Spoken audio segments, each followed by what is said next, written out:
दर्यापूर शहरातील सैनिक colony road परिसरात नगर परिषद प्रशासनाने पावसाळ्याच्या तोंडावर निवासी अतिक्रमण हटवण्याची मोहीम सुरू केल्याने स्थानिक नागरिकांमध्ये चिंतेचे वातावरण निर्माण झाले आहे। या पार्श्वभूमीवर वंचित बहुजन आघाडीचे जिल्हा प्रमुख संजय चौरपगार यांनी घटनास्थळी भेट देत पाहणी केली व नागरिकांच्या वतीने नगर परिषद प्रशासनाला निवेदन सादर केले।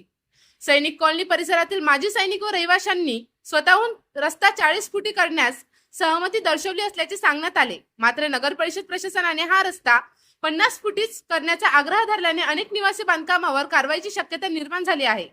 या संदर्भात वंचित बहुजन आघाडीचे जिल्हा प्रमुख संजय चौरपगार यांनी नगर परिषद मुख्याधिकारी डॉक्टर विकास खंडारे यांची भेट घेऊन निवासी बांधकामे पाडण्यात येऊ नयेत, तसेच संबंधित रस्ता 40 फुटच ठेवण्यात यावा अशी मागणी केली। यावर मुख्याधिकारी डॉक्टर विकास खंडारे यांनी या विषयावर विचार करू असे आश्वासन दिल्याचे सांगण्यात आले।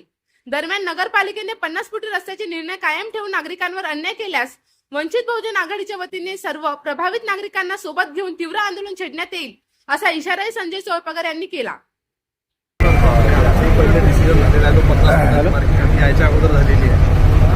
तुम्ही तुमच्या स्तरावर काही तडजोड करू शकता ना। आता हे लोक जाणार कुठे? यांनी एवढे मोठे खर्च केला आहे आणि रस्त्यावर नाही आले आहेत। रस्त्यावर जे आले फाळा तुम्ही, आमचं काही म्हणणं नाही आहे। सैनिकांचे घर आहे साहेब, आणि साहेब ज्या लोकांनी देशासाठी आहुती दिली, जे देशासाठी बॉर्डरवर लढले त्या लोकांचे घर आहेत। त्याला मग चिल्ड्रन लोकांचे असतील किंवा बाकी लोकांना असे लोक नाही ज्यांना 1 लाखची जमीन भेटली नाही, तेच लोक आहे की ज्यांना सरकारचा काही लाभ नाही मिळाला।